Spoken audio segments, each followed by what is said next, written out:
Good afternoon and welcome to the Episcopal Church 101. Today I'd like to talk about something referred to as wee bookies. And no, we're not talking about diminutive odds makers.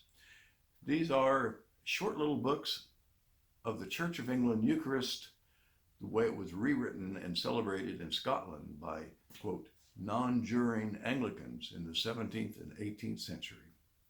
Key portions of the Scottish wee bookies were included in the American Book of Common Prayer. How this happened is part of our heritage, and I'd like to tell the story. In 1688, a male child was born to James II of England, also James VII of Scotland, same ruler, and James was a Roman Catholic, and much of England feared a bloody return to the post-Henry VIII days of his daughter Mary I. Until the birth of this male child, James' daughter by his first wife was Mary II, although she was Protestant. The English people anticipated Mary II would become their monarch, and England would continue in the path of their church, led by their monarch rather than the Pope. The Glorious Revolution of 1688 involved little bloodshed. It was a one-year deal, but deposed James as ruler of Scotland and England, replacing him with his daughter Mary and her Dutch husband William of Orange. History records their reign as William and Mary. Meanwhile, there were Church of England bishops and priests who had signed an oath of loyalty to the deposed James II. Because Parliament had deposed James and these clergy were sympathetic to him, they believed that their vows of loyalty to James still obligated them. They were deprived of their post in England, so they traveled to Scotland, where they were called the non-juring clergy. They were the first Church of England clergy who had no oath of loyalty in force to the reigning monarch of England. That's important.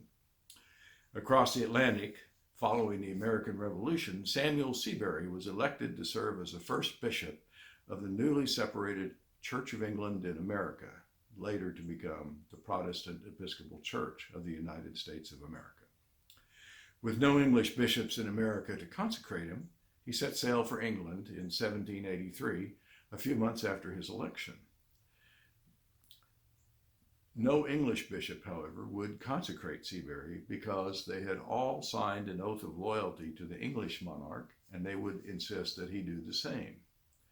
Months went by, and Seabury eventually traveled to Scotland, where two non-juring bishops consecrated Seabury, but with one very important condition. Seabury was asked to consider including the Scottish text for the Eucharist rather than the English Book of Common Prayer of 1662. For almost a century, the non-juring Scottish bishops had been studying the ancient rites of the Church that existed before Constantine in 381, and their scholarship made some important changes to the communion service. These Scottish changes were printed in pamphlets known as wee bookies, or little books. The Scottish changes to the Eucharist persist in the American Book of Common Prayer to this day. And now for the fun, full disclosure.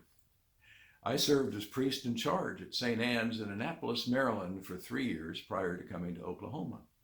And St. Anne's was originally one of the 32, quote, chartered crown colony parishes established by William and Mary in 1693. The communion silver at St. Anne's was a gift from William and Mary to their new church, and it is still used today. It is a large sterling silver set. The Smithsonian Museum assessed its value some years ago at over $1.5 million. And every time I elevated that large chalice in front of me, where there at eye level, staring me back in the face, was the royal seal of William and the words William Rex or William King. Now I will insist, royalty back then certainly knew how to remind clergy of their oath of loyalty. Have a great day.